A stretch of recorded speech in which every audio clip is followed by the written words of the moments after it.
What is up, geeks and geekettes? It's another episode of the Countdown to the Geekcast. My name is Steady, and with me on this episode is the man, the myth, the legend. You know him as JC.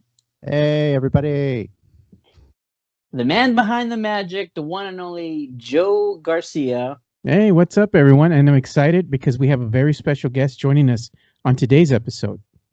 We sure do. Joining us from New York City, he is the lead Spurs writer for News for San Antonio, as well as Fox 29. He's also a self-proclaimed Jedi Master. It's Jeff Garcia. What's going on, Jeff? Hey, guys. Thanks for having me on. Appreciate it. And it's really good to be talking non-Spurs, non-NBA. I welcome it. As we welcome you coming out sir. here and geeking out with us here, you know? Thanks for the invite, man. I can't wait to geek out. I like to get away from covering the Spurs daily because after a while it gets repetitive. And I said, well, what's something I could do, like on Twitter or social media? So I geek out. I make no bones about it. I am 100% nerd, 100% geek. I don't care if the whole world knows, but I'm actually glad I am that way because I've gotten messages from just people from San Antonio, male, female, say that they're glad that I do that because it allows them just to remember their childhood. Oh, yeah. Oh, yeah. Yeah. Yeah. Glad you could join us, Jeff. And it's no better time because right now is probably the best time to be a Star Wars fan because there's an evolution, if you will, in the making, especially with the Mandalorian, but as well as other future projects that are sort of in the pipeline. Plenty of rumors with Disney Plus, Star Wars series that are on the way. Well, we got a great show for you, listeners out there.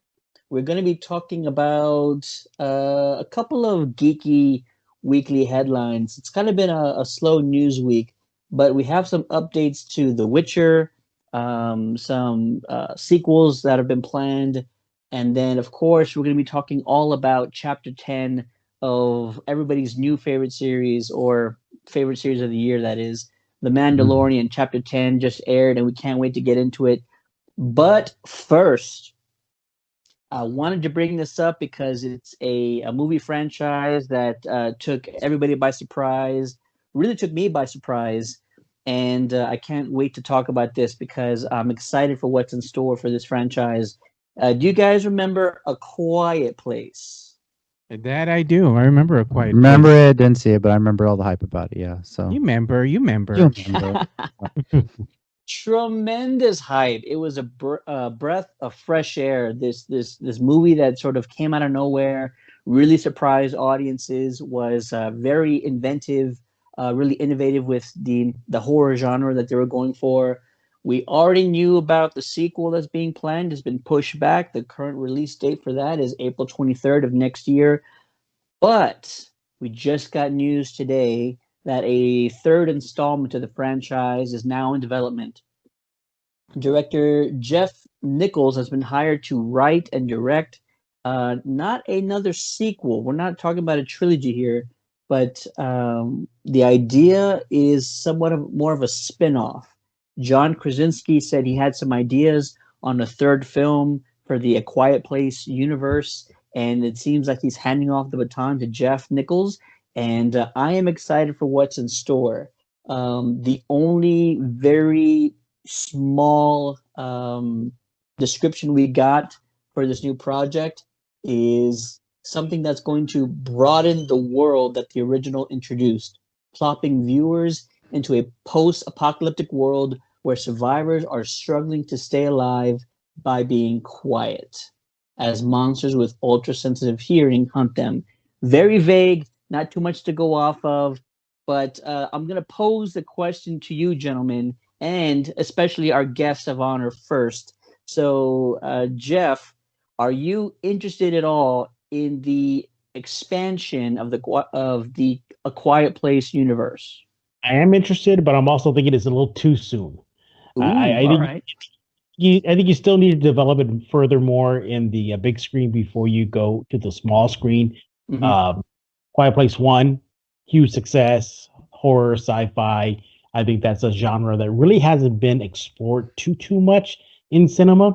Loved it, although it felt like I was watching the Demogorgon from Stranger Things. But other than that, I like the concept. The concept was great. I'm a big fan. Quiet Place 2 wasn't as good as the first one, and it's hard to duplicate that success for the first one, but nevertheless, great. I like that they expanded it.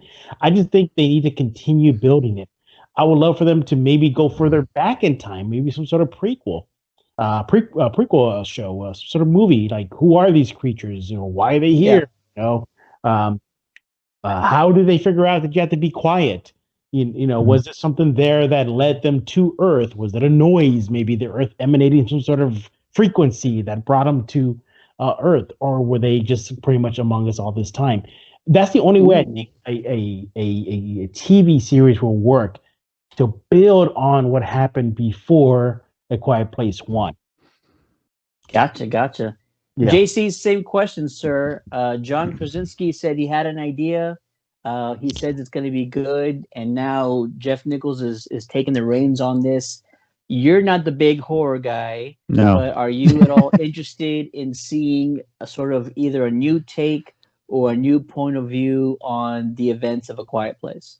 I like the idea of a series being a prequel. I'm not a big horror guy. I do love the Purge movies and that Purge universe, and it took a few movies before they decided to do a TV series that explored that, and then of course they did the prequel Purge movie. But I'm interested in it. I think a lot of the reasons why I don't get to see a lot of these movies is the fact that I still have kids, or at least one kid in daycare, and then this happens. So I think the most welcome thing about the news you said is that nothing is getting postponed yet. So that's kind of nice. Yeah. So I feel hold your reins there. Every other week we're talking about something soon. postponed. Yeah. So, but they're expanding it. I mean, I think they have a lot of faith in it, and I think there's enough fans, at least in a cult following sense, that would be interested, and that's a good thing that you want to see.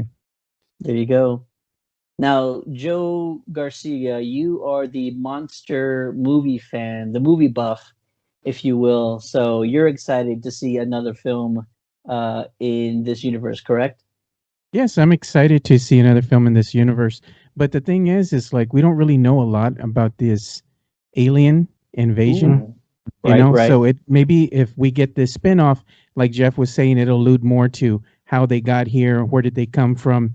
Because this kind of reminds me a little bit of Gears of War and the Locust, and how the Locusts were genetically engineered humans that got mutated and were put into the Hollow, and then they come back up and seeking their revenge again, kind of the theme for the game. They're at war with each other, the humans and this mutated race of human beings called the Locust. It would be intriguing to me if the aliens that we see from A Quiet Place were somehow something that scientists created, and they created this threat. So it's not an alien entity per se, but maybe it's something that's homegrown.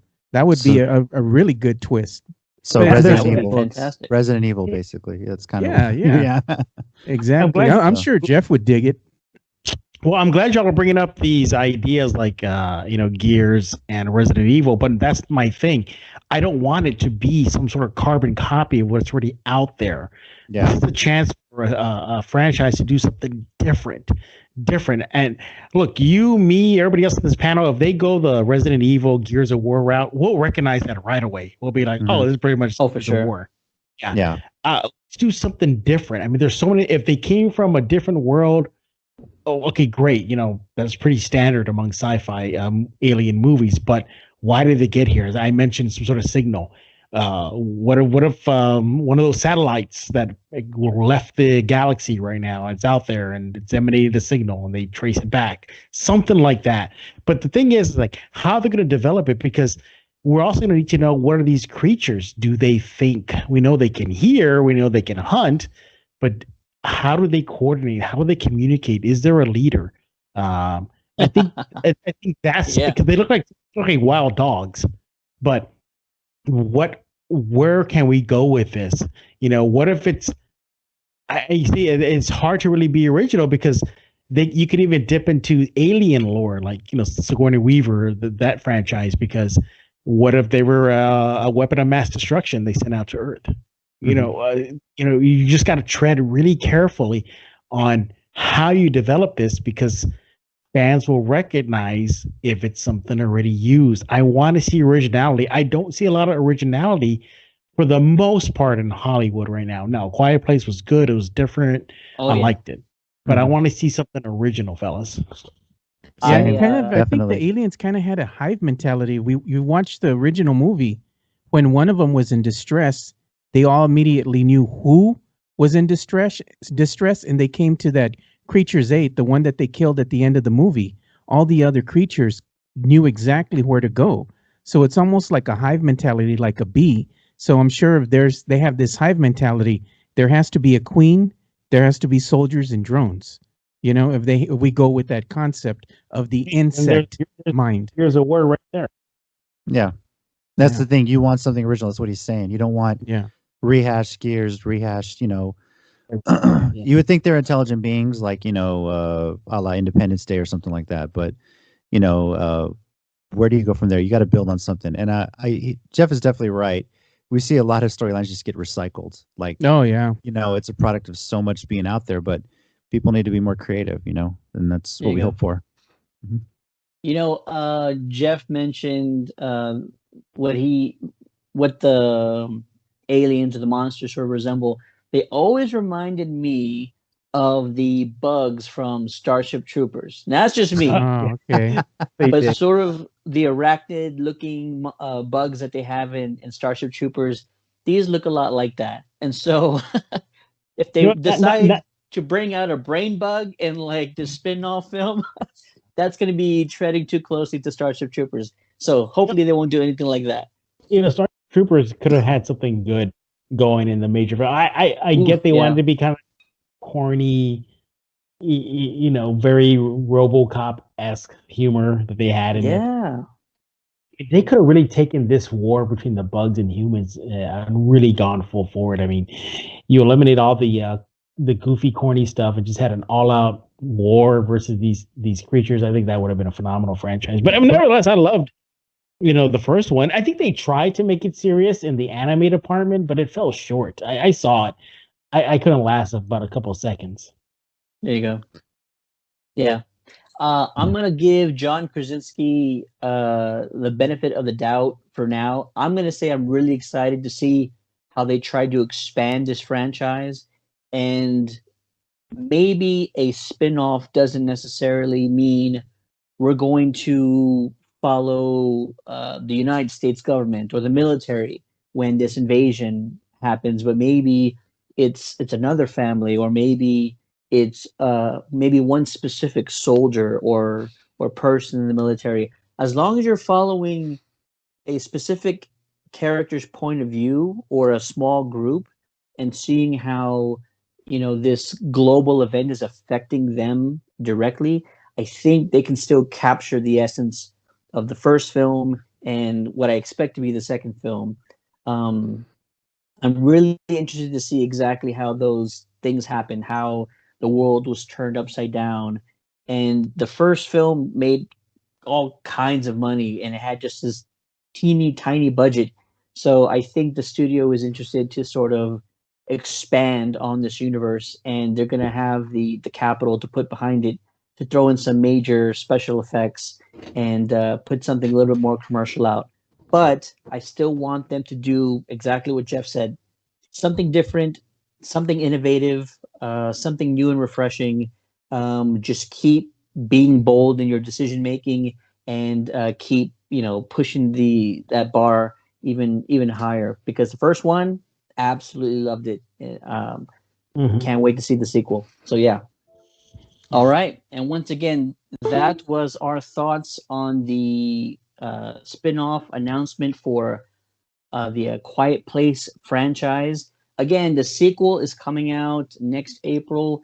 Hopefully, there's no more delays. I just put it on video on demand if there's anything else that goes wrong, I because got a feeling the sequel will be bad.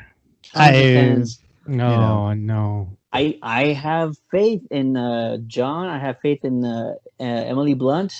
I think she's a fantastic actress, and I'm looking forward to it. There's a bunch of great actors in the sequel. The guy that played Scarecrow, forget his name. He's in it. Yeah, there's a ton of great actors in it, so I'm looking forward to it. John's not in it, right? No. No, He's not in it. he is not. That's interesting. Maybe in a flashback scene because we know That's what what I happened to him in the meant. first movie. Right. Yeah. I mean, you would think he'd be in there, right? Some flashbacks, probably something like that. Okay. That's just it. Yeah. So looking forward to that. Real quick, we're going to do a sort of a rapid fire segment, throw out some headlines that we've heard recently. The first one is kind of a big one, but The Witcher, everyone's favorite Netflix series, The Witcher with Henry Cavill, just stopped production on the second season. 4 individuals have been diagnosed with COVID-19 on set. The only thing that we know of from the studio and Netflix is that none of the main cast has been affected or infected at this time. So that is good news, but our thoughts are with the rest of the cast or the crew or whoever was diagnosed. They're doing rapid testing amongst everyone who's on set right now. So hopefully there's not any more cases and they can find a way to start up production sooner rather than later. But again, it's just, these same things keep happening over and over again. Hopefully this doesn't impact any release dates or expectations for a release in the near future. Vin Diesel is coming back. It's not a Vin Diesel franchise if he doesn't get a sequel. Bloodshot 2 is officially been announced and is now under development. I don't know about you guys, but I saw Bloodshot. I didn't have any expectations for it, but I thought the special effects were on point. The story was actually kind of good, and I did like the action sequences. Saw some things that were new and innovative. So I'm actually looking forward to seeing what a sequel could look like. Anybody else on this panel see the first Bloodshot movie? I saw it and I just thought it was lackluster and mediocre. I mean, they did try some new concepts, being the nanites, the nanite technology, the nanobot technology that was used in bringing the character Bloodshot back if you go through the storyline. But if you look at the Image comic that it's based off of, I think, again, because I'm a geek at heart, the Image comic series has a lot more information. But for time constraints, they have to try to condense things. So I try to look at it from just a fan coming in, not having any knowledge of it, and also from the geek side of things. From the geek side of things, it was a hard pass for me, but from just a regular, hey, I'm going to see this movie and I'm going to see if I can enjoy it. If you're just a casual fan and you're just wanting to see an action movie, it delivers for you. But from the geek side of it, it's a no bueno. Jeff, how about you, sir? Did you ever get a chance to catch the first one? I did not, and the reason I do that is because I didn't see it is because I really haven't been a fan of Vin Diesel's movies, maybe since Pitch Black and Riddick, maybe, but never was a fan of the Fast and Furious series. Yeah, I feel like it needs to end already. I mean, they're going to space now. They're going to space now. I mean, this is getting ridiculous. And by the way, was I the one who thought that Riddick was pretty much Dragon Ball Z? It felt like Dragon Ball Z. You're gonna see ball-headed Krillin pop up. I felt like they're wearing the armor. It looks like the armor that the Saiyans wore. But anyway, yeah, I mean, really haven't been a fan of Vin Diesel's movie, with the one exception. There's one movie that stood out above the rest on his resume, and that is the voice of the Iron Giant. I thought he did. Hey, there you go. Yeah, I thought you were gonna say Hobbs and Shaw. No. No, if you all managed to see that movie, you stuck it out. You need like a gold star by your name or something. I think he's better suited for voice acting, if anything. Yeah, I think he's a better actor. But he did a good job as Groot. He did a good job as Groot. Did a Great good job as Giant. Yeah. But circling back to The Witcher, I saw it. I wasn't a fan of it. I didn't like season one. What? I thought it was. I was very confused at times. Like, where are we going with this? Oh yes, it jumps around a lot though. Yeah.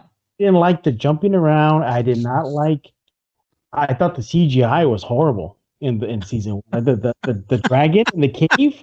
That looked like Scorpion King. It looked like that vibe. Wow. Oh man, nothing as bad as Scorpion King, Jeff. Something some guy can do at home on Photoshop and Premiere Pro, Right. basically. Yeah. I thought it had potential. I felt there. I mean, leave it to me to say this, and I don't mean this in a negative way, but I think I felt they were trying too hard. I thought I needed to see Cavill more in action. I didn't really There you see go. that. I wanted to see more of the Witcher's background, et cetera, et cetera. I mean, they had heavy TNA. I mean, there's nothing wrong with that. But That's the only reason I watched it. yeah, man. but I think I'm overall, sold. I haven't seen it all yet. I'm sold. Yeah. I was not a fan of the jumping around. It really felt like I would go to the next episode and they would start up something. I said, did I miss something? And I felt myself going back to the previous episode, just skimming it real fast, saying like, what's going on here? The only time it really held my attention was the dragons, and then the old man becoming the dragon, with his lady bodyguards. I thought that was kind of cool. But when they revealed the dragon, I was like, that's CGI. That's the best you can do, Netflix. Hey, they're on a budget, Jeff. What do you want them to do? Pandemic, man. My standards are too high for these sci-fi stuff, geeky stuff. They're way too high. Nobody can touch the special effects from your Clash of the Titans with Bubo. Oh man, Bubo! But did y'all know that Bubo is in that new anime, The Blood of Zeus? Yeah, for No. Netflix. Yeah. I didn't know that. Yeah, Bubo's in it. He's in the Netflix Blood of Zeus, and they pretty much gave him that little R2D2 voice and everything. Nice. Well, that is the update for The Witcher. Hopefully, like I said, they get the production back on track. Keep Henry Cavill and the lead cast away. Put them in a bubble. Do what you got to do. Yeah. Make sure that he was you keep awesome. everybody as safe as possible. Yeah, I think there's a ton of fans that can't wait for the second season. And Jeff will come around. I will predict it. Jeff will come around. He'll be telling us how much he loves season 2. And I'm sure we can't wait to talk about it. Did a great job as the Witcher. I thought he did a good job. I just need to see more of him being the Witcher in season 1. I thought he nailed the part, and it just the flow of it felt very choppy. Yeah, they were trying a bold idea, trying to weave this story in and out. I think for a lot of people it was confusing. I think for some the payoff worked really well. Bringing sort of the characters converging all at once at a moment in time. So I think the payoff did work for me, but I'm not going to argue with you if you feel that at times it was confusing or just convoluted the way they tried to do it. It had a very video game-esque kind of storyline. Why do you have to do that? I mean, you don't have to be different. Be different. Yeah, sometimes you just got to keep it simple, though. Don't be too different. Keep things a little simple, and then get a little bold as you go on. That sort of thing. Sure.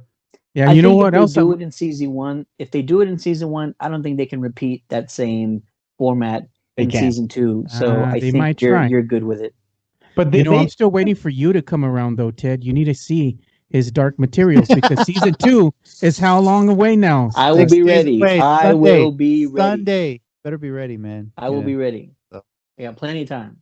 Did Cavill, like, he was all about The Witcher, right? Like, he was right. Oh, he embraced it. You could see it in the way he portrayed The Witcher and his acting.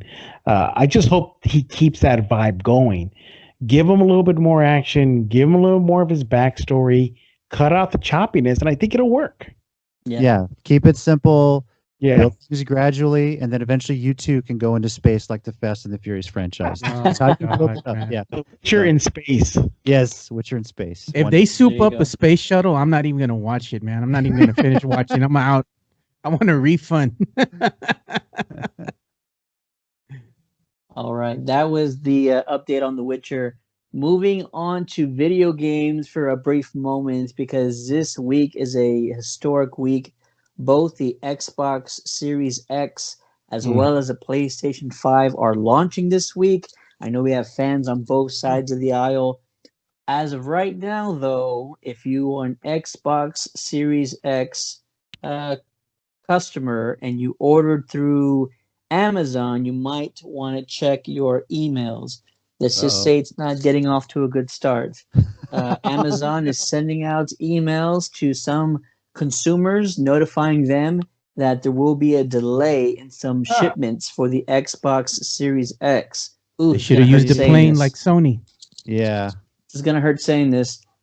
Some consoles won't be received until the end of December. Wow. Man, some people getting coal in their stocking. Yeah. They're gonna get the Star Wars. We promise we'll give you these action figures when they're ready. Board. No, you know what they're gonna get? They're gonna get the flea market version of the Xbox, the S-Box, the Xbox One, the Xbox One. So is Amazon either going to send IOUs or they just people are just going to get the games with no console to play? You know. Oof, I have no idea. Yeah. I think they're just delaying all these shipments. Like I said, check your emails. Hopefully, you're not one of the impacted customers, but there's a good portion of customers that pre-ordered through Amazon that are being impacted right now. So I hope that's not one of you guys. Star Wars and Kenner were the early adopters of the pre-order. If y'all recall, back in the 70s, the original 7 action figures were set to be launched for Christmas 77 or 78, and they couldn't make the deadline, Kenner. So what they did, they had a mail away pre-order.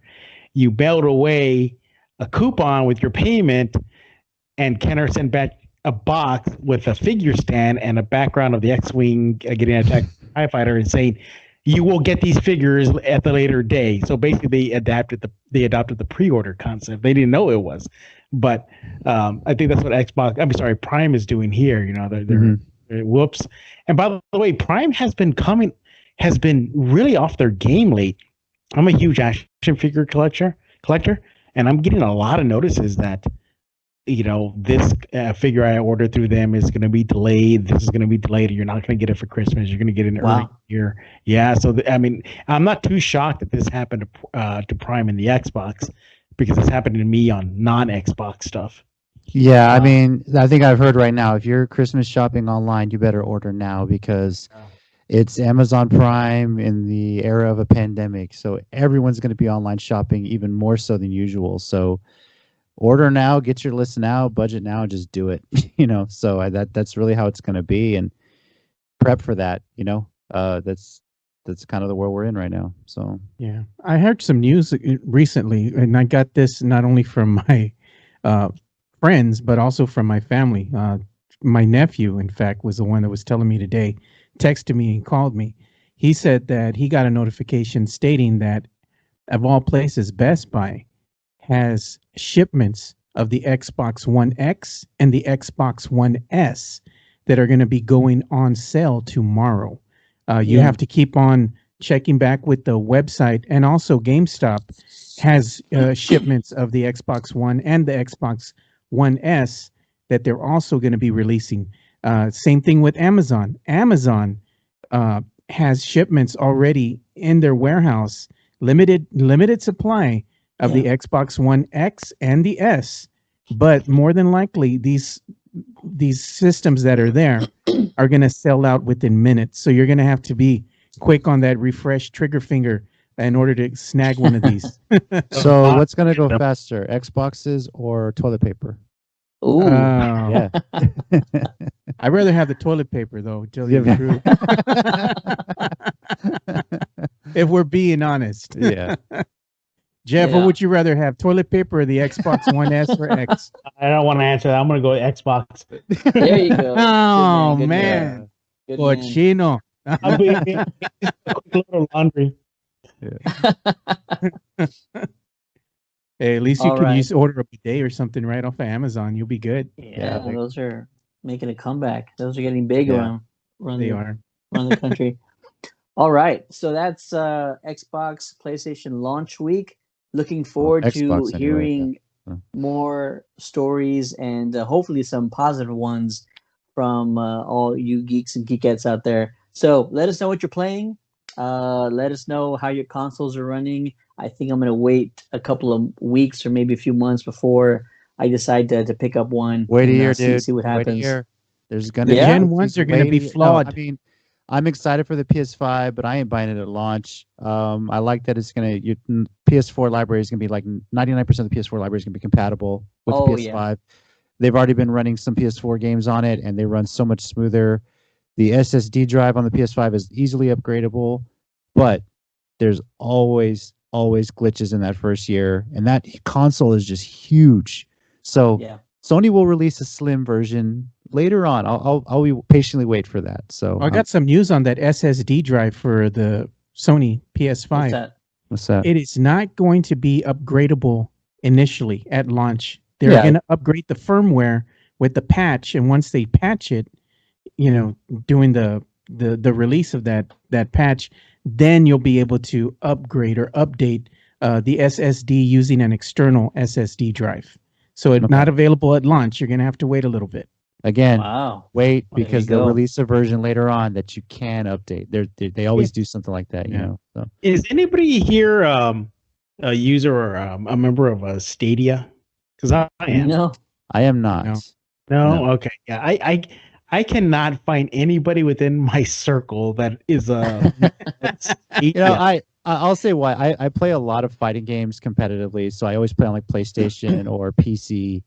Now with like Parsec and things, but when Samurai Shodown came out on Stadia, the lag was so bad. Even the concept is great, and I know it's got a lot of bugs to work out, but I think at least for the games I like to play, it's not as good.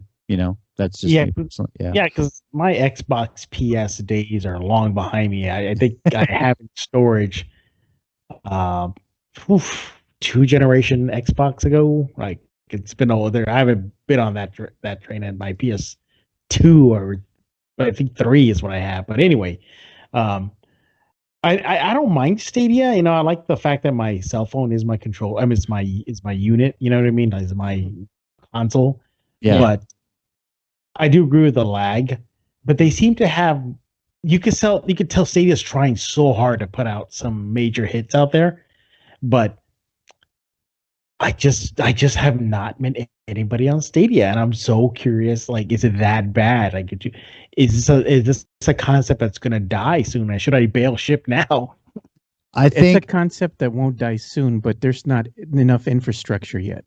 Yeah, I think they're working on it. It's one of those things you got to be patient with, and I think you're going to see a lot of console makers going that route. I really think this is the last PlayStation we're going to get.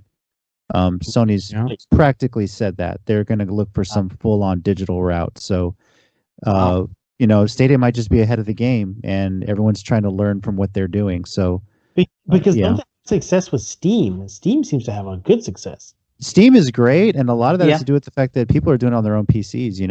They made it just like a network, and Steam is great. Epic Games, for the most part, is pretty good. So, I play a lot on Steam. I'll tell you what, Jeff. I was really close to getting on the Stadia bandwagon, like really early on. I was liking what I was hearing.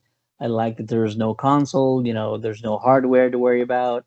I convinced you not to do it. Controller. I think JC was part of it. The other thing was Xbox, because I'm a Xbox consumer, really. Yeah. Xbox started putting tons of games just in digital form, but also expanding their Game Pass library. And I was just like, it's taking up all my time now because I have all these games on my Game Pass, and I have multi-year subscription for it. And so I'm like, Stadia's concept was just what Xbox decided to start focusing on, and it really just, took my attention, took my business. Yeah, but there's still some things that need to be figured out. I think from a latency standpoint with these systems going all digital, where you're not actually having a console, you're just having a controller, and you just connect via the internet. But the latency is the issue because it's tied into your to your internet service. Yeah. You know, so it depends on what type of router you're running, what type of Wi-Fi router you have as far as your modem as well. Are you running with the DSL connection cable? Are you running with a fiber connection? All these things have a big difference as when it comes to latency. You know, the higher the latency, the worse it gets when you push the button on the controller to the reaction time on screen, and that's the problem that Stadia has at this current juncture. But when it works great for the people like Jeff, I'm sure you love it. No, yeah, when it works great, I'm in heaven. They have a lot of third third person games. So third person shooter, adventure, like Assassin's Creed. Yeah, exactly. Third person shooters, adventures. I like the fact they give the independent game developer a chance to shine. And they usually they'll put those out for free, so you can like just test them out, and if you like it, great. You know, if you don't, well, then too bad, so sad. But I like that idea. But I'm just noticing that I'm encountering that there's not a lot of people out there that are on Stadia. Yeah, we'll see. It might grow in time. You know, I mean, everything is changing in the gaming and the streaming world right now during this time. So you really believe that that's it for Xbox and PS as far as for Sony? I think this is. I really think right now this seems like it's going to be the last one. They Xbox is doing the Game Pass. Sony's investing in the PlayStation Now. I really think they're at a point where they're going to be. This is like the last console. They're going to ride with this and then work on something digital only. Because that's the way the world's going, you know. Not everybody buys physical consoles anymore, where they can, you know, how are you going to compete with PC gamers who you can spend the same money, maybe even less, to upgrade a PC and run the games just as well? And PC has really made a comeback, especially over the last year with gaming. It's the customization with the PC. You just can't beat it compared to a console. You're the console. You're tied into the motherboard. You can't upgrade any of that. And with the PC, you don't like your motherboard, upgrade it. You don't like your memory, upgrade it. You don't like your graphics card, upgrade it. You know, and you can be more advanced as far as the graphics features that you have, and not only that, but the games just seem so much better as far as the control goes, and just the customization of the games itself.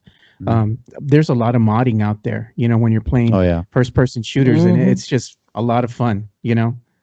Yeah, I definitely see that they need work.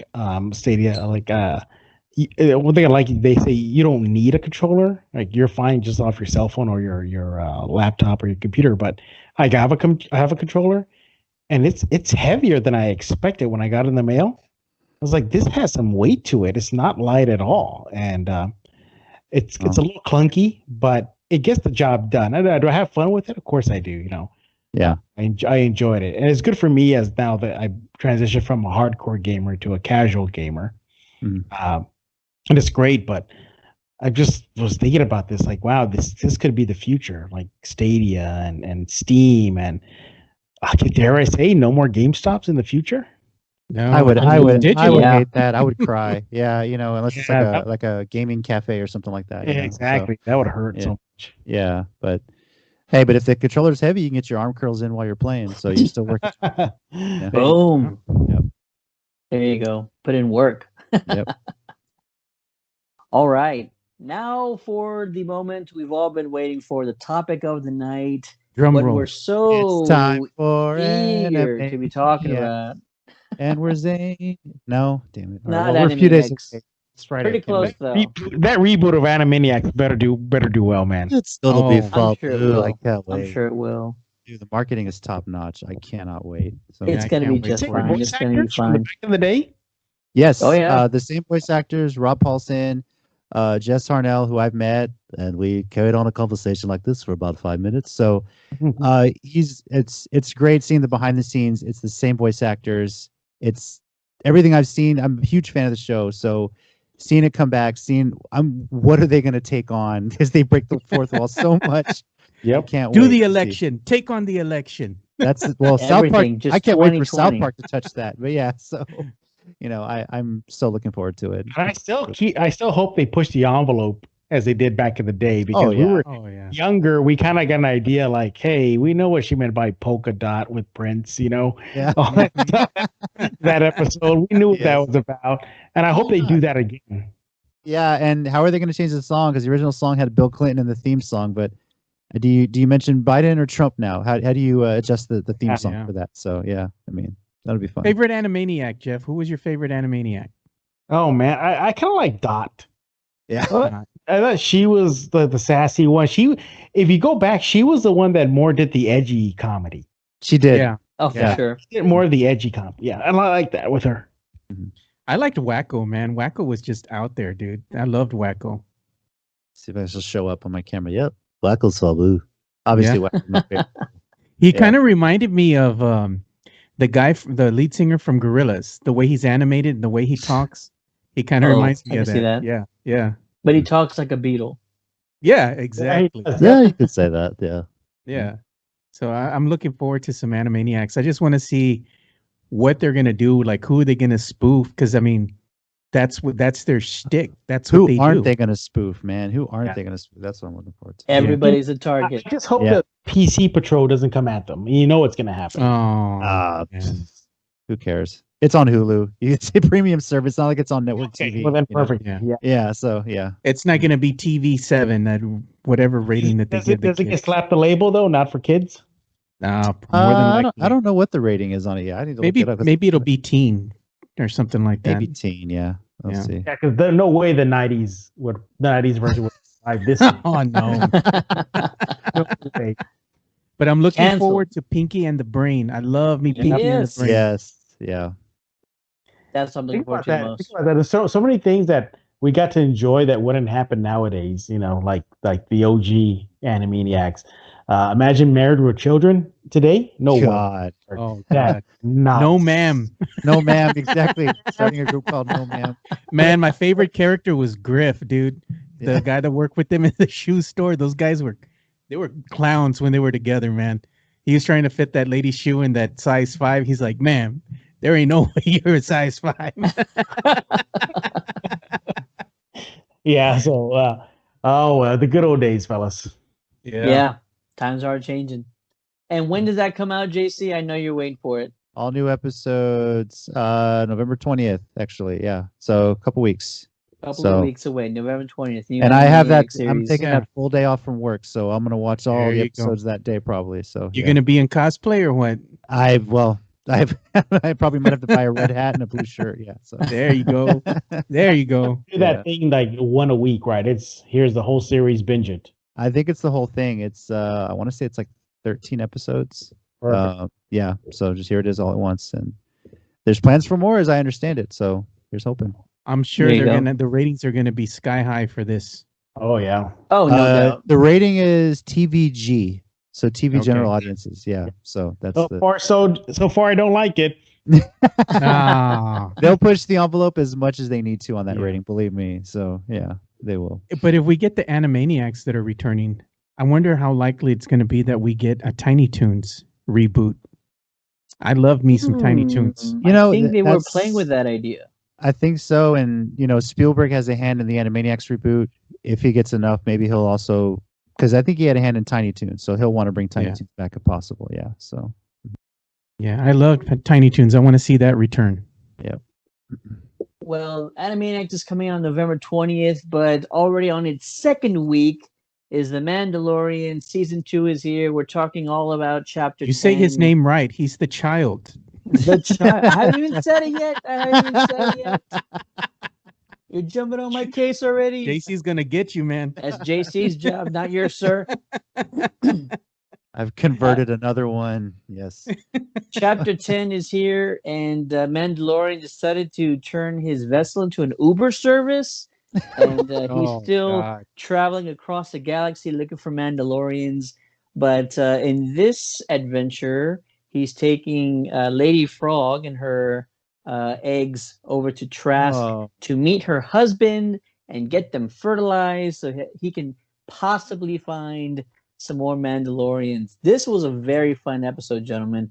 I hope Yeah. you guys enjoyed it. It I'm was a big- very insect-laden episode. I I'm was a ready big to get scary berate. movie fan, so this was right up my alley. I was enjoying every single second of it.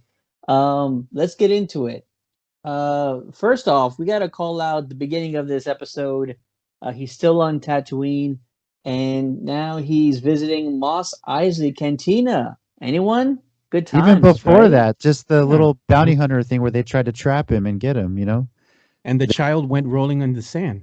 Yeah. So Oh, that's right. That's forgot right. that little scene there. Sure, take the jetpack. Whoops. Oh, Poor little bugger fell out of the sky. Hilarious. yes.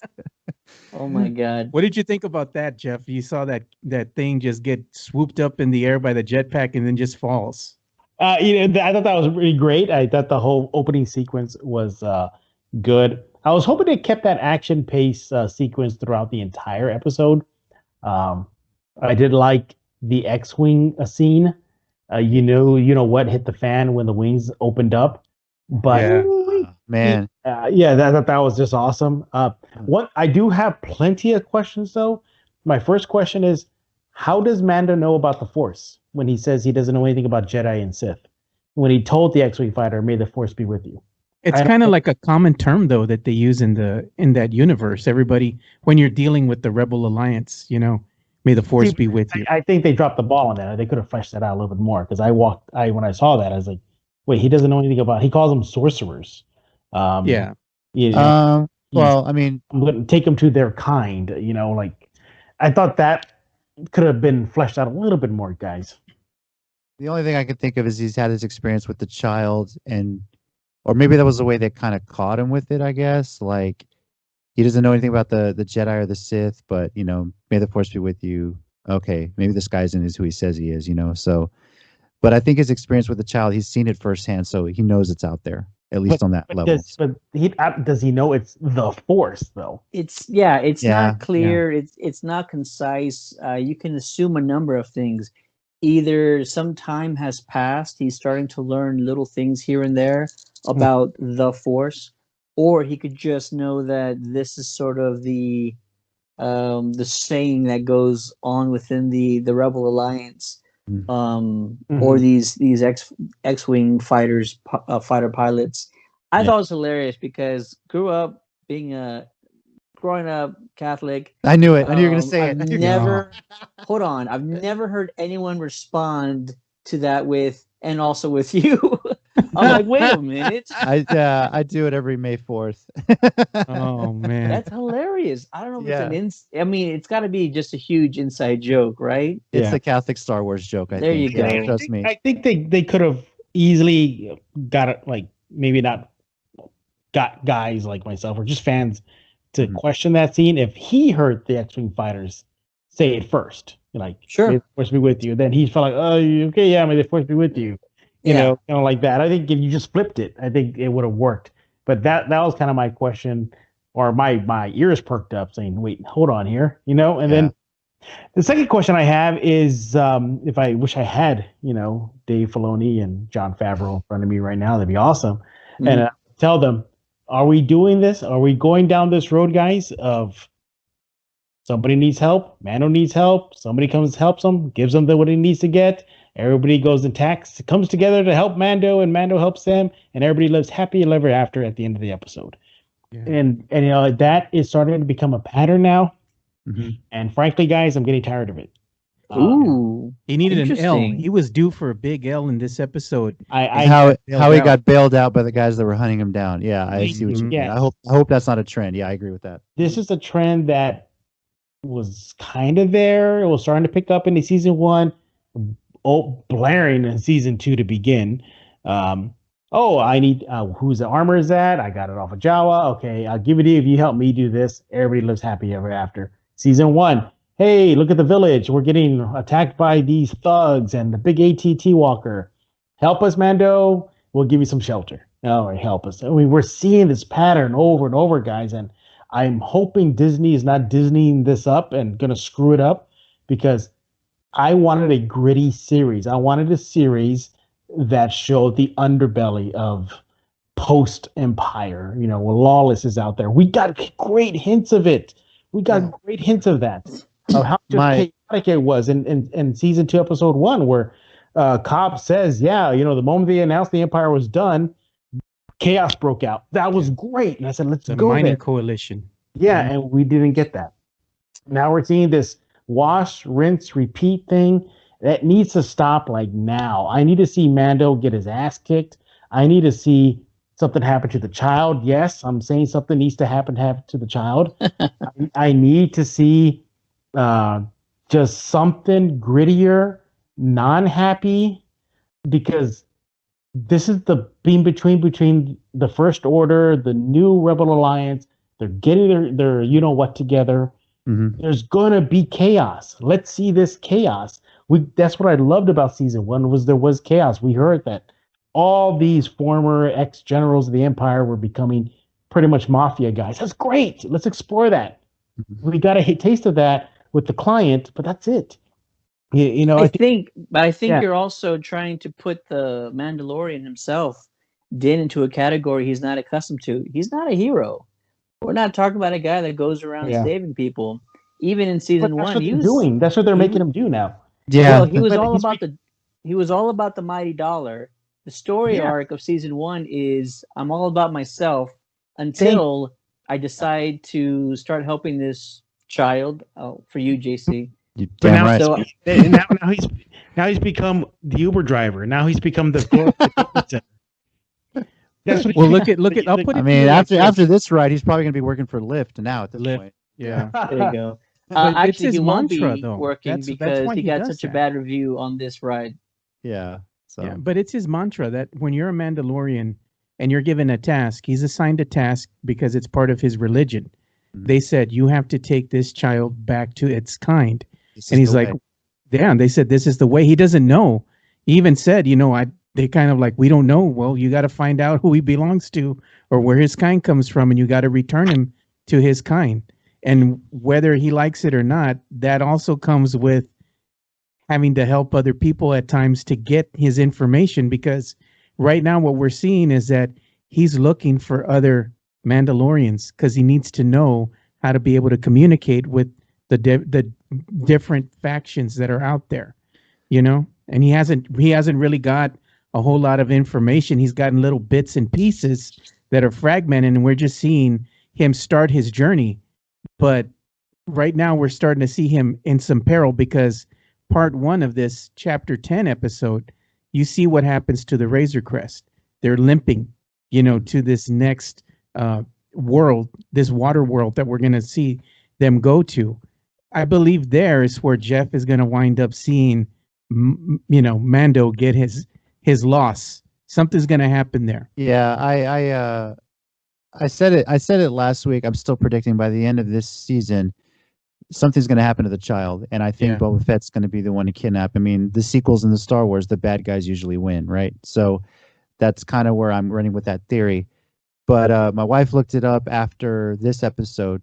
The next episode is when we see Sasha Banks' character, who was teased in the trailer, show up, and she's going to have an arc. We don't know what character she's playing, but I think this is where it's going to start to pick up, where a lot of what we saw in the trailer, we're going to see bits and pieces as it goes on. Yeah, and we may see the Mandalorian peril. Yeah, so and I think I'm glad they did, but at the same time, I think it was a disservice that they pretty much everybody knows that Ahsoka's going to be in this, that Fett's going to be in this, that Bo-Katan's going to be in this, and I think would have been better if they did not leak that, to give us something to look forward, like give us those surprises. Yeah, like if Boba was just a surprise we got at the end of the first episode without us even knowing. Yeah, that'd be exactly. Cool. I think that would have been even crazier than it was when he was revealed. I'm not here to hate on Mandalorian. I love it. I think it's a breath of fresh air, considering the sequels put the bar low again for Star Wars. So anything but that is awesome. But the thing is that I'm just afraid that Disney is being Disney now, and they're gonna want to make it all a happy ending at every episode, and I'm not part of that for this ride, because I will change my tune on it quick if we're gonna get happy endings every freaking week. It's bad enough we gotta wait a week for every episode. Well, make the payoff good. Like, give us something real. Give us something great. Just be patient. They're setting them up. Yeah, anticipate. I think so. It's just. I think this. this one served more as like a Halloween episode. Let's be honest here. This was the this Halloween was episode, yeah. Yeah, I mean, this was a week after Halloween. We're done with the scary stuff. No, not quite. Here we go. Let's just throw you out there where you're not expecting it. You know. And look, Favreau and Filoni, you don't have to have something happen to the Razor Crest every season. In season 1, it got torn apart by the Jawas. In season like a Bond 2, vehicle. Yeah. Yeah. In season 2, it got smashed up by the spiders and the chase with the X-wing. I mean, you don't have to do that. We've been to that road. I think I would have loved to see Mando not only show off his flying skills, which he did versus the X-wing, but Sure did, his dogfight skills. They made, but the X-wing fighters made fun of his ship. Remember, they said like, "Man, that thing, something like it's old, or it's an antique. It's an antique." Yeah. And what if Mando heard that? It goes, "Okay, I'll show them. Watch this," and then just go out dogfight them. I think that would have been great. But I think you need to think practically. Mando is trying to do his biggest focus, fly under the radar. You start taking down X-wing fighter jets or the whole Rebel Alliance ships. Yes, right. Yeah, that's true. You're gonna have a whole lot of noise on you. So he's trying to keep low, keep a low key. He's just trying to finish his mission, and unfortunately, he's hitting speed bumps like this along the way, which is for our entertainment, and it's comical sometimes. But we can't just put this entire series in sort of one box. It wasn't too many episodes ago that we actually lost Quill, who was a fantastic character voiced by Nick Nolte. And dude, that hit me right in the feels when that happened. It really did. Yeah. IG-11's death hit me harder than the Quill's. Yeah. Yeah. There you go. We got they threw that in us the first season, like waterworks a bit on those characters, but you wanted him to get some L's, and he got some L's, Jeff. Yeah, in that first season, but not lots of L's. Like I want to see him get L's. Like I want to see him. He can't. It's only him and Baby Yoda. Well, here's the child. That child. Here's one you could do. He loses the child. That's a great L. I think that'll hurt him hard. I mean, look how he reacted when was that a Jawa, by the way, without the mask? With the knife to his throat? No, it's another character. It's another character. Okay. We saw that character in The Force Awakens. What's that? I never heard of that before. What is The Force Awakens? Oh, Lord. I'm sorry. You mean A New Hope? Yeah, I don't think it was in A New Hope. He was in that sand scene when Rey was trying to get BB-8 away from him because he had gotten captured in the sand. In that sand scene, and as she was pulling him away, you see that same species, whatever it is, riding atop some anatomical, I don't know, looked like a horse, kind of reminiscent of a horse that he was on. So that's what that species was. There you go. But I think I'm just ready for more. I think season 2 needs to up the ante. So far, I don't think it's up the ante yet. I think Favreau is very good at not sticking to one pace in any of his movies. Mandalorian, he knows when to sprint, and then he knows when it's time to sort of jog and just kind of set the stage a little bit. You don't get your high of highs without sort of slowing the pace down sometimes and just kind of gradually building up to some of those big moments. We know Sabine, Boba Fett's around somewhere, Ahsoka's around somewhere. We have so many great things that are on the way. I think it's just a matter of pacing, that he doesn't just rush you to the next planet or rush you to the next big story.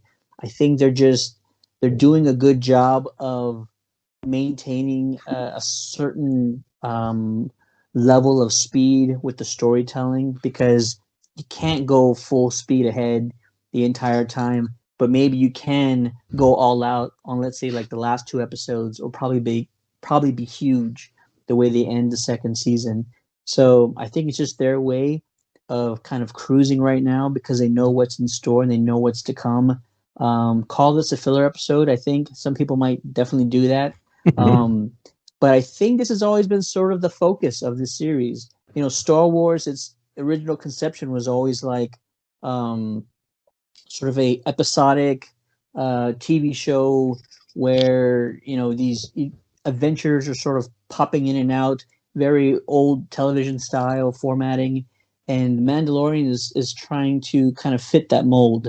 It is going to be Mando kind of going on these crazy adventures that come out of nowhere that are unexpected, and you're just kind of going along for the ride. But eventually, we're gonna hit these crescendos. We're gonna hit these major moments along the way, and I'm all for it. But I do like this one because, as I said earlier, I'm a scary movie guy. I'm a scary movie buff, and so you start throwing in some giant snow spiders or ice spiders along the way. I'm all for it. And this wasn't something that just kind of came out of nowhere. These spiders were original concepts from. Man, they gave me major Harry Potter and the Chamber of Secrets vibes when I saw those spiders. I just need to get my wand out. Hey, well, you know what? Actually, give credit to Star Wars. These spiders were original concepts from Ralph McQuarrie for The Empire Strikes Back. There's supposed to be a spider queen laying eggs on Dagobah, and Luke was supposed to come into contact with these creatures. I guess somewhere along the way they said this movie's too full, or we need to cut some stuff out. So I don't think this ever went into production. But this was going to be part of the original concept for Episode 5, and Luke was supposed to take these things on. They've actually come into play in different stories, different animated series along the way. A lot of novels they've popped into. So they're actually known as knobby white spiders, and so this is old school stuff. Consider these spiders original trilogy components, if you will. So I liked it. It was interesting. Nice. Who else like that? If you're gonna dig deeper into like some real deep stuff, one other thing is the Kylo Ren character has been around Star your Wars favorite. I don't even know. Whatever. Kylo Ren, that name has been around the Star Wars universe for a long time. In the original animated series Star Wars Droid, there was a guy who was the enemy of R2-D2 called Kylo Ren. The same look. Yep. Put Kylo Ren, Star Wars droids.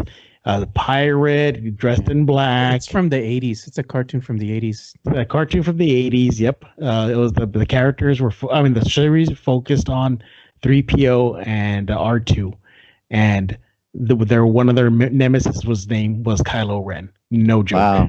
Oh, and by the way, the hero, the female hero, is pretty much Rey.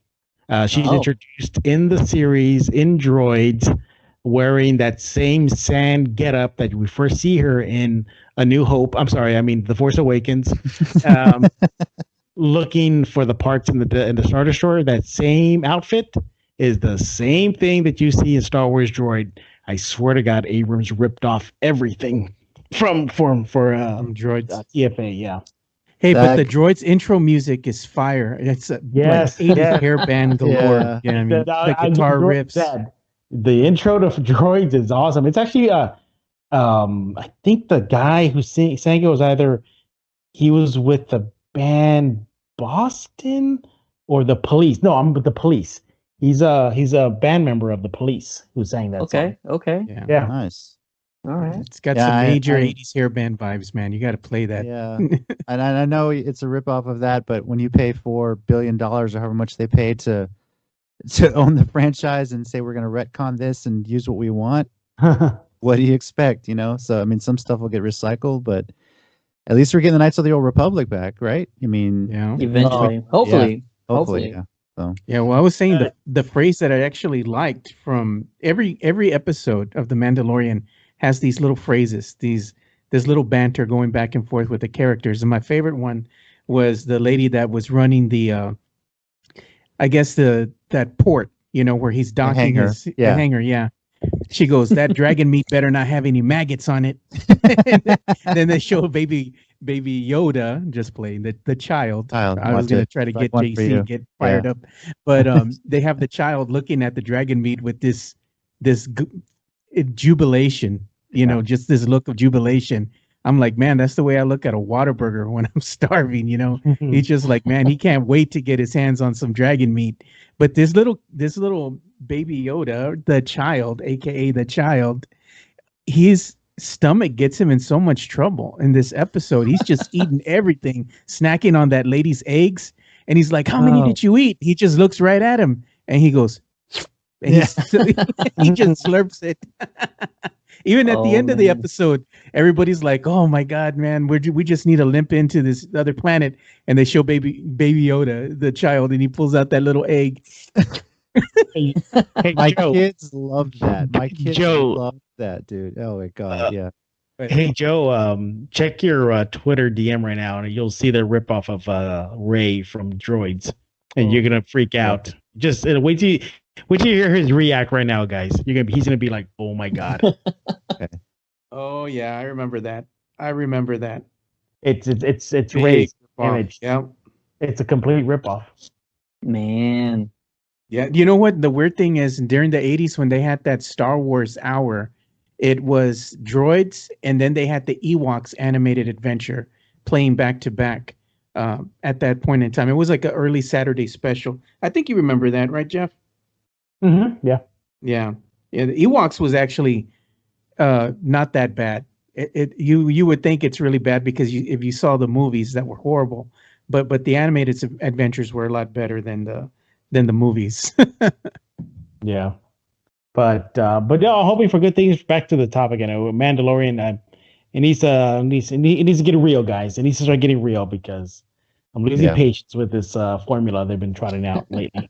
Yeah. I think you're in for some good surprises because, as JC mentioned earlier, the next episode, I believe they finally get to this water planet, Trask, I think, or whatever next one they're getting to, and I think it's also what JC mentioned. We're probably going to see what fans are expecting to be Sabine on this next episode, or at least that character supposed to be she was at Sabine. the dock when we saw the trailer. She was in the dock. Yeah. Right. At the dock. Hopefully that's where we're getting to in the next episode. Maybe there's one more pit stop. I hope not. But I can't imagine the rest of the season is going to be revolving around, getting this frog lady to her planet. So hopefully we just make one more stop and this will be over with. I'm curious who her husband is.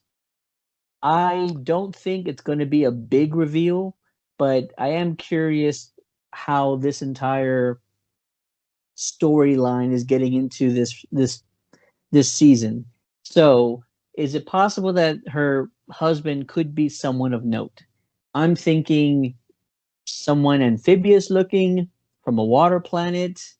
I mean, I would think around, so if it's the only who's around during this yeah. time. There's one guy that pops into my head, General Akbar. Wow. Maybe. Yeah. Akbar, Maloney make it surprised kids, us, man. Get you some, Akbar. Yeah. Yeah. So, He didn't anyways, take I the got kitten trap thing seriously when he got married to her, but hey, that's another thing. But yeah, there you go. I got no evidence to support any of this. I'm just wondering if theorizing. Nice candy bar. whoever this husband is, he can't be a Mandalorian, but he has to know something about them. So it's got to be somebody with a lot of knowledge, perhaps some military experience, or just vast experience or knowledge of Mandalorians or the wars they had with the Jedis in general. So maybe it's someone like that, General Akbar. We'll see. Again, we haven't forgotten about Moff Gideon. Remember, he's still out there. He's out there. He's definitely out there. For and sure. He still has the dark saber. Oh yeah. I don't think there's so much that this show has set up that we are in for an incredible roller coaster of a ride. I think the rest of the way, so many characters are in play, so many storylines are in play, and even the child, Baby Yoda, he hasn't done a whole lot this season yet. He's sort of just been a lot more chattier. Yeah, He's been eating a lot.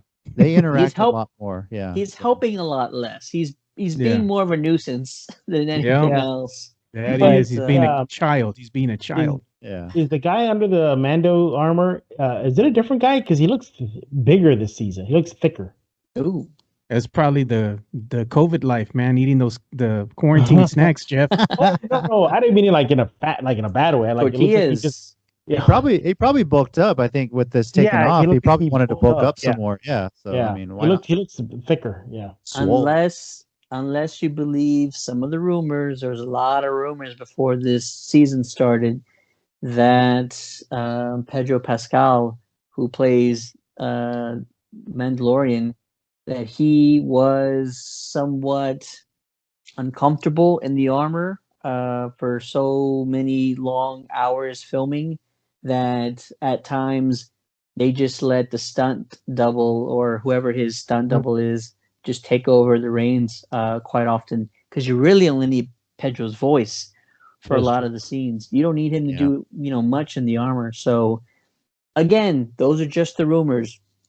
They actually get more elaborate than that, but I don't want to continue spreading the rumors. But a lot of weird things came out of around the series when they were filming season 2. So if you want to look those up, go ahead. But there's no way to corroborate what some of the blog sites were saying about Pedro Pascal and the filming of season 2. Yeah. But that just could be one thing that you're noticing, is that the stunt double's doing a lot of the shots. Vin Diesel. Yeah. Oh, man. I have a quick question. When the armor tells Mando, okay, you're going to take the child to its kind, but before that, she tells Mando, yeah, we dealt with these kind of people before. She didn't say Yoda's kind. She was referring to the Jedi. Yeah. So, you know, she says Mandalore the Great is what she yeah, said. Mandalore the Great took these on. They were called Jedi, you know, sorcerers. They can do these things with their mind. When she says take them to their kind, does she mean the Yoda species, or she just means Jedi? So I think that she's tell referring me- to the Jedi. So that when tells me that the Jedi are still out there. Like, I know Ahsoka's there, but there's got to be more.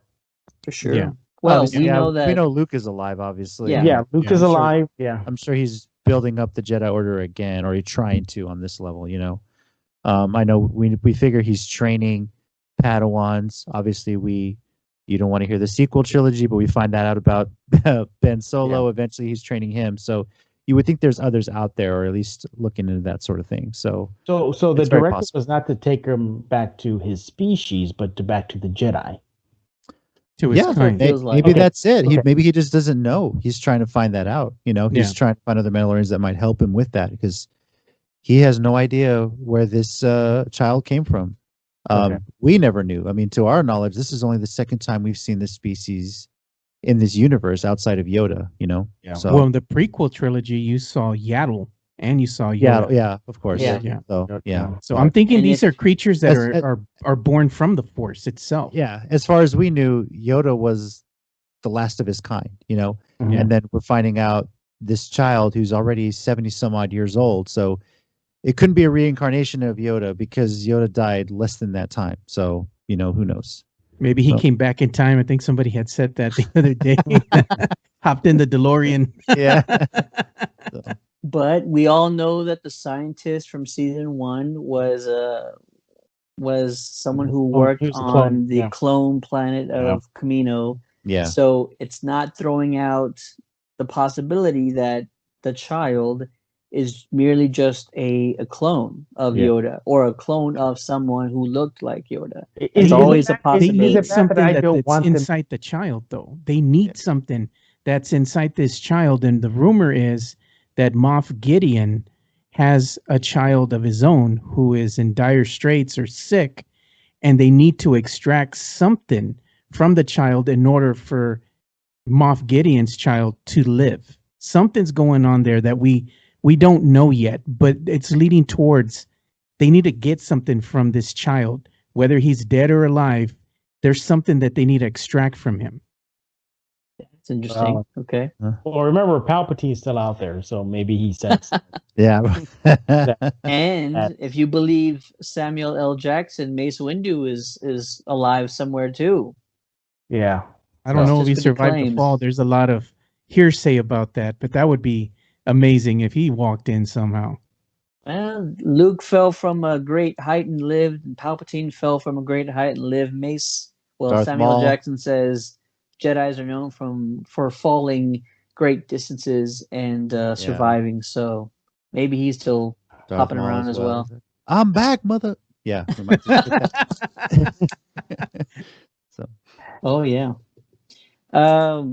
Jeff, what did you think about the spiders and all that? Did you like those action sequences? Were you Yeah. The action were fine. It was a very fun series. I'm not saying it's horrific. It was a fun series, but again, for me, I'm looking for more real stuff now. Okay, we had our fun with the spiders. We had our fun with the pig guys battling in the arena. Okay, yay! We had our fun already. Let's get to the nitty gritty now, and that's where I am at right now with the Mandalorian, because I don't want it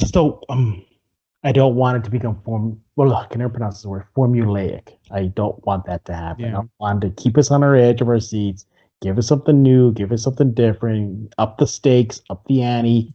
Let's do this, Disney. one would argue that giant snow spiders are new in the Star Wars universe. Yeah, but Just like you saying. said, they're not though. They've been around for a while. Yeah, yeah. they In were in, live they were action in. form, it's the first. Oh yeah, they were in Rebels. They made it Yeah. in Rebels. Yeah. That's right. So Just like Yeah, the creatures from the first episode of season 2, those creatures that were in the dark. Yeah, I mentioned that we've seen something similar in Rebels like that. Yeah. yeah. There you go. JC, what about you, sir? What did you think about chapter? I like I said, the Halloween thing. I mean, it had myself, my wife, and kids doing the creepy crawl. I was like, oh, it's gonna. It was fun. We all had fun watching it. I know why one of our other Geekcasters, Jericho, is now in this episode because when we commented that we were watching it on Facebook, he's like, "This episode was a whole lot of nope for me." We know he hates horror films, so but it was a lot of fun, and yeah, Harry Potter flashbacks, as Joe said, but man, how is he going to get out of this? I did enjoy the fact that they showcased that this frog mom wasn't just going to be running like a damsel in distress; that she was hopping like a frog to try and get away. So that was, I think that was something that they probably added in because when we saw the concept art at the end during the credits, they showed her running away carrying her eggs, which obviously she's not going to jump and do that. So they have Mando carrying it so they can showcase that. I think was really cool. But it was a lot of fun. I mean, story aside, and him getting bailed out by the rebel pilots, it was just a lot of fun to watch. I really enjoyed it. Yeah, well, it's getting late for Jeff, so we're gonna have to kind of bring this episode to a close now. Okay. Yeah, I'm on that good old fashioned Eastern Standard. East Coast. Oh Yeah, man. it's getting midnight for me, but He's got to wake up. We gotta wake up and get Spurs Zone going, and Joe later on to jump on Locked On Spurs probably. So Joe's on my to-do list for tomorrow. But Yep. no, Okay. yeah, but I want to thank you guys for having me on. Like I said, it's been a breath of fresh air. I don't get to do this a lot. I pretty much stick to NBA and Spurs, so it's good to let it all out. And you guys got a good show. I love the flow. Appreciate I love the energy. I love y'all tackle all these nerd topics, and I'm glad y'all don't make it too nerdy. It's a little bit of serious talk like we do with Stadia, and we have some fun like we did with Animaniacs. Yeah. Yeah. I like that. You got a really, really good show, guys. Keep it up, and thanks for having me on. Appreciate Yeah. it, Jeff. And Thanks, Jeff. Best of luck Yeah. to you out there. So Yeah, Glad I'll to see give you a on break. Los. Yeah, see you guys on Los. Yeah, and the invite us to you other guys too. Y'all ever want to come and talk Spurs? Just let me know. Just follow me on Twitter at Jeff G Spurs Zone. And when you want to travel to the other side, get away from the nerd talk and discuss some NBA Spurs stuff, let me know. Okay, guys. You got it, all Jeff. right. Thanks, Jeff. thanks, Jeff. Yeah, by the way, kudos on the Batarang. And I'm assuming that's the Proton Pack. Oh, Yeah. yes, it is. Yeah. That is the Proton Pack. Okay. Oh, yeah. And of course the OG, the '90s colors for the Spurs. Who else you got back there? You got Stan. Stan Lee, Stanley. Yeah. Stan. Stan Lee, and is that Skywalker? It is. Batarang? Yeah. It's a San Diego 2018 collectible right here. Look at that. See, I'm a sucker for this stuff right here. Ted's got a pretty cool collection there, and he's got stories. I think once was it Alamo City Comic Con, you got to be like the volunteer that escorted Stan Lee Look around. at that. That is awesome. There you That go. is amazing. Black Series San Diego exclusive 2018. I don't get a lot of exclusives because I'm Yeah. all about the panels. Yeah. But I'm usually in Hall H when I'm in San Diego, but I had to grab this one. So yeah. Yeah, I was upset that the bots wrecked my I think it was the HasCon 2020 experience because I wanted to get the Cad Bane exclusive with Yeah, those are tough, man. and in seconds the bots got them and wiped them. Hmm. So No, I was upset. I would argue that it's easier to get Hasbro exclusives at San Diego than it is to get Yeah. Hasbro exclusives online, because at least in San Diego, you could put in the time, you could put in the work if you're patient enough and get what you're looking for. Yeah. And by the way, kudos on the Animaniacs poster thing. What is that? The green screen thing? The Just nice little background. green screen quick thing. The green Yeah, screen, I'm yeah. looking forward to it. I actually have, like, let me show you them real quick. I'm gonna nerd out here for a second. This is like, I got this like during when the show first started. I was a kid. We made like a family trip to Disneyland, California, and we went to Knott's Berry Farm. And this is my Oh, look at original that. Wacko doll. I've That had is it so since I was a cool. kid. I always had this with me, and he's been my favorite character. So What year is that? God, this was like 95.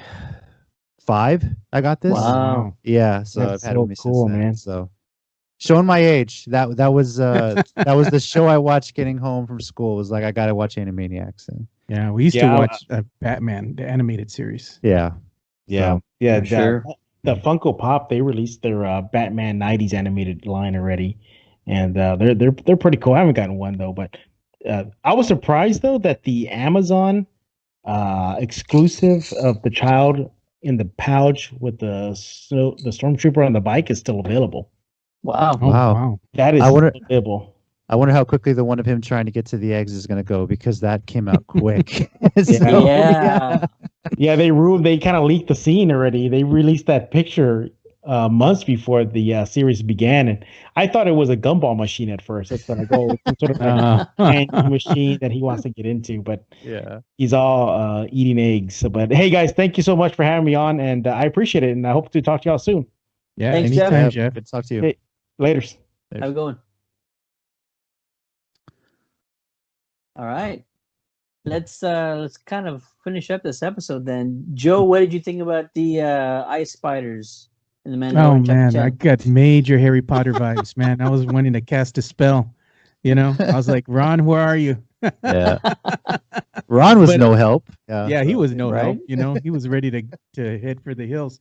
But I thought the episode was just a filler episode. It didn't really excite you, only from seeing the X-wings fighters. You saw what happened in the very beginning of that episode. To me, that was the highlight of this whole episode, was Mando fighting off these bounty hunters. That were trying to take the child away from him, which leads you to believe there's going to be more scenes like this happening. Everybody for wants sure. this kid because he's a high value target, like we keep talking about, and there's nowhere he can go in the galaxy where he's going to be safe. And I think he alluded to it as well in this episode. Moving fast is how he stays alive. So it's imperative that he gets the Razor Crest back in operating order so he can continue that scenario of just jumping from planet to planet to planet, not staying long in one place. He has to move around because movement is life for Mando right now and the child. So I think if they stay stationary, which I think this is what's going to happen in this episode, this next one, that's where we're going to wind up seeing some trouble brewing. So I'm excited. I think this episode set things up for the next episode, which I think is going to be a bigger payoff. I'm getting the feeling throughout all these episodes that there's sort of little tidbits or little pieces of information that we need to take along with us, because the way things are explained, the way things are being divulged to Mando along the way, it just seems like you're being told to write them down. When Peli Motto is telling Mando where these planets are and all this other stuff, I'm like, all right, this is really weird the way you're explaining all this. It feels like this is going to come back later on or something like that. So I'm trying to just write these things down, figure out exactly where they're headed and what's going to be kind of coming their way. Because I feel like there's little things you need to take along with you the rest of the way. I don't think it's the last we're going to see of Cobb Vanth. I'm pretty sure we're going to see him again. I hope it's not. I love the Marshal. Yeah, that's what I'm saying. I hope pretty we sure get we to are. see him later on. Well, I mentioned last week that I don't think Boba Fett's going to be like an integral part of the season. I said he was going to be. I'm expecting him to be a lot like Thanos. We get him briefly in a cameo at the end of Avengers, and then the big showdown comes much later on. I kind of think that's where they're headed with Boba. I don't think he's going to be an integral part throughout the season. I could be wrong, and if I am, that's totally fine with me. I just feel like there are little things we're supposed to be taking away from these episodes, and that the story is headed somewhere really big. It's going to be fun. It's going to be exciting. But I don't mind what they're doing. Call it a filler. I think that's fine. But to see these horror elements being put into any type of content for Star Wars, I'm all for that. I'm gonna love it every single time they do it. So really appreciate this episode. Also cool seeing Dave Filoni in a fighter suit and inside of an X-wing. Yeah. Yeah, that was pretty cool. Oh yeah.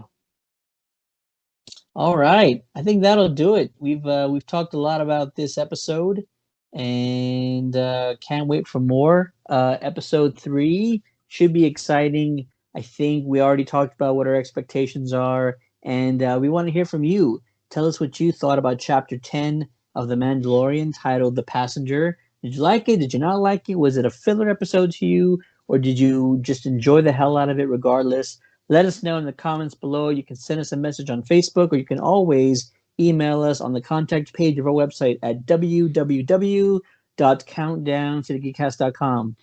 For the Geekcast, my name is Steady. With me on this episode is the man, the myth, the legend. You know him as JC. Thanks for watching and listening. Always fun doing this. I want to take a quick moment to plug my Island of Reality podcast. We've had it for over a year. Myself, my wife Tina, Ryan and Angela from Alamo City Movie Talk. We had the privilege of talking to Charlie and Elliot from a reality TV show called Singletown that was in the UK, just came to HBO Max this year. And Charlie started listening to our podcast just because we were talking about a show he was on. He's a huge fan, and we were able to connect with him even though it's a 6-hour time difference across the Atlantic. But it was a fun episode. It just came out. If you're a big fan of reality TV at all, just give us a listen, and it was a lot of fun. So really cool to talk about it. So there you go. Thanks. And the man behind the magic, the one and only Joe Garcia. Yeah, so make sure you like and subscribe, and it's always appreciated whenever we can get some comments that hey, you're listening to the show and you enjoy it. That's why we do this kind of thing. It's just pure enjoyment, and for you, the fans. So it warms our hearts that you all enjoy what we do. Yes. Amen to that. And big shout out to Jeff Garcia joining us today for the first time from New York City. You could check him out on what's the Los Spurs, you said? What is it called? Locked On Spurs. Locked On Spurs. Locked On Spurs. Locked On Spurs show. And that's Jeff Garcia. He's the lead Spurs writer for News 4 San Antonio, as well as Fox 29. All right. Thanks, everyone. See you next week. Later. Peace out. May the force be with you. And also with you. There you go. Hey guys, AJ Nyland here. For more Geekcast episodes, subscribe to us on iTunes or your smart device podcast app. And please, write us a review. Be sure to like us on Facebook at facebook.com/CountdownCityGeekcast. Follow us on Twitter at CCG_podcast or visit our website at www.countdowncitygeekcast.com.